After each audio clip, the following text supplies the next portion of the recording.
मित्रों, 24 जनवरी सन 1966 रात के करीब 1 बजे और मुंबई का सांता क्रूज एयरपोर्ट, जिसे आज हम छत्रपति शिवाजी महाराज अंतर्राष्ट्रीय एयरपोर्ट के नाम से जानते हैं, वहां से एयर इंडिया की एक फ्लाइट 101 उड़ान भरती है। यह एक लंबी इंटरनेशनल फ्लाइट थी, जिसे पहले मुंबई से दिल्ली, फिर बेरूत, उसके बाद जिनेवा और अंत में लंदन तक का सफर तय करना था। शुरुआत में सब कुछ सामान्य था, लेकिन उड़ान के कुछ ही घंटे बाद ये फ्लाइट बर्फ से ढकी मोंट ब्लांक नाम की पहाड़ी से टकरा जाती है।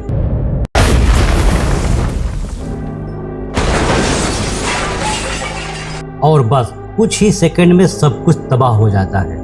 इस दर्दनाक प्लेन हादसे में मौजूद सभी 117 लोग मारे जाते हैं, जिसमें 106 यात्री और 11 क्रू मेंबर शामिल थे। लेकिन सबसे अहम बात, इस हादसे में सिर्फ 117 लोगों की जान ही नहीं गई थी, बल्कि भारत का एक सपना भी वहीं बर्फ में दफन हो गया था। क्योंकि इस हादसे में एक ऐसे इंसान की मौत हो जाती है जिससे भारत का एक सपना भी टूट जाता है। एक ऐसा सपना जो भारत को न्यूक्लियर सुपर पावर बना सकता था, क्योंकि इस प्लेन में सवार थे भारत के सबसे होनहार वैज्ञानिक डॉक्टर होमी जहांगीर भाभा।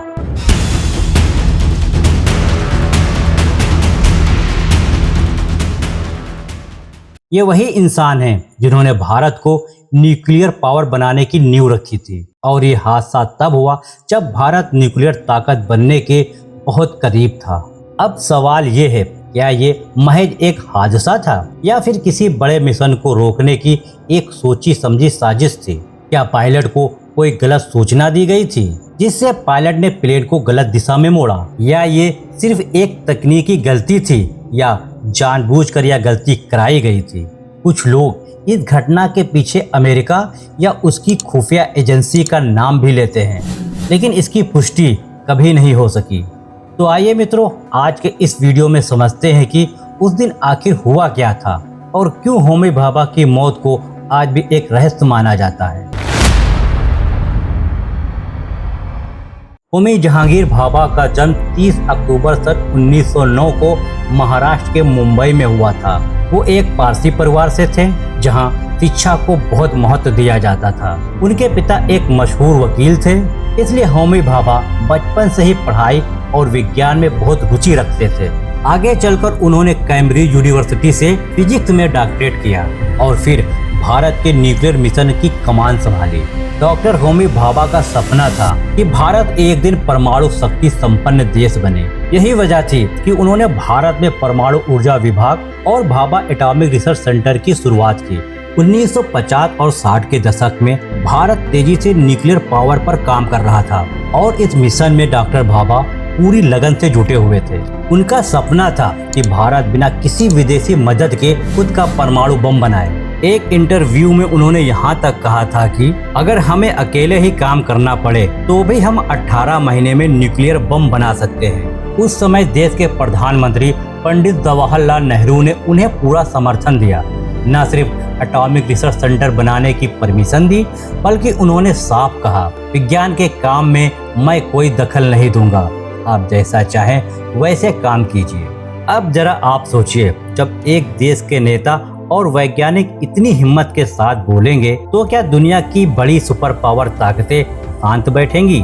कई रिपोर्ट्स में कहा गया कि कुछ शक्तिशाली देशों को यह मंजूर नहीं था कि भारत न्यूक्लियर पावर बने। कई जानकार तो यहाँ तक कहते हैं कि अमेरिका और उसकी खुफिया एजेंसियां इससे खुश नहीं थी। और यहीं से शुरू होती है उस रहस्यमय कहानी की असली शुरुआत।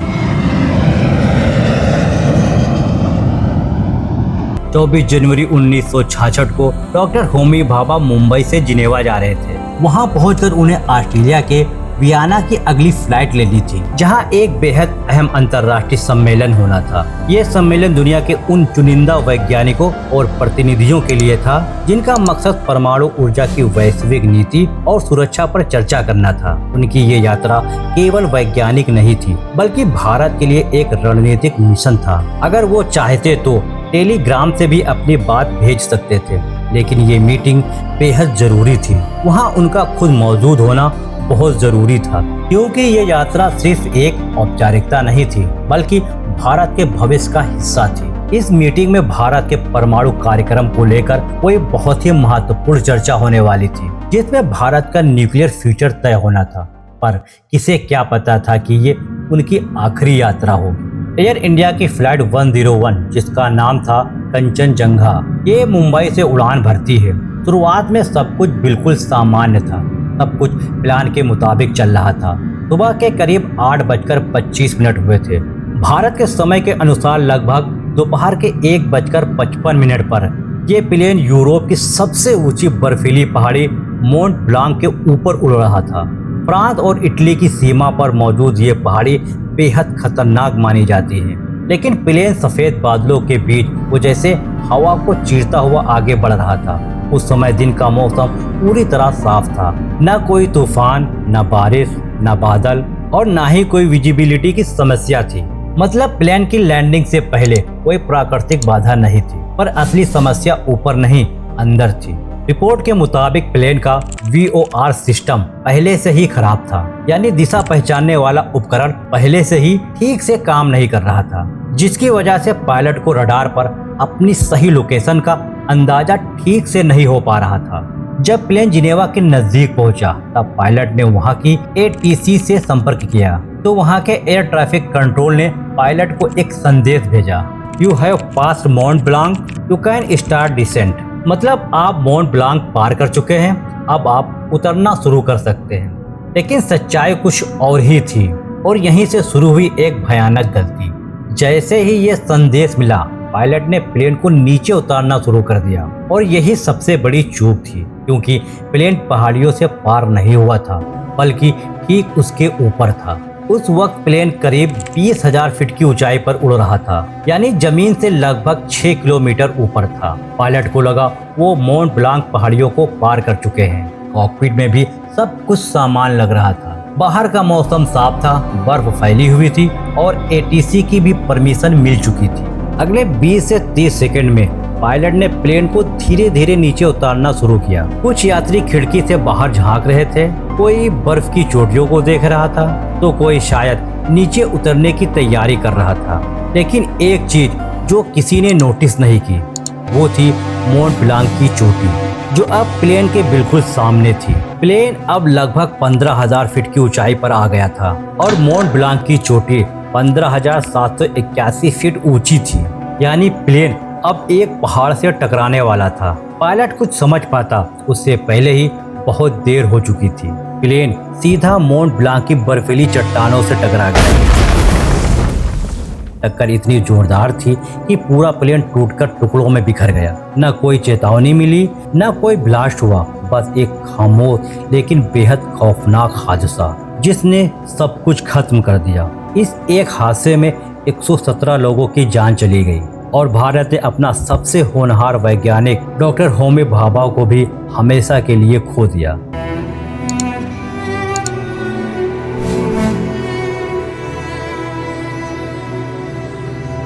कहा जाता है उनकी मौत के बाद भारत का न्यूक्लियर प्रोग्राम कई साल पीछे चला गया, जैसे किसी ने जानबूझकर हमारा भविष्य हमसे छीन लिया हो। क्योंकि एक पूर्व CIA ऑफिसर रॉबर्ट कार्ली ने अपने एक इंटरव्यू में दावा भी किया था कि भारत के न्यूक्लियर कार्यक्रम को रोकने के लिए ये ऑपरेशन CIA द्वारा करवाया गया था।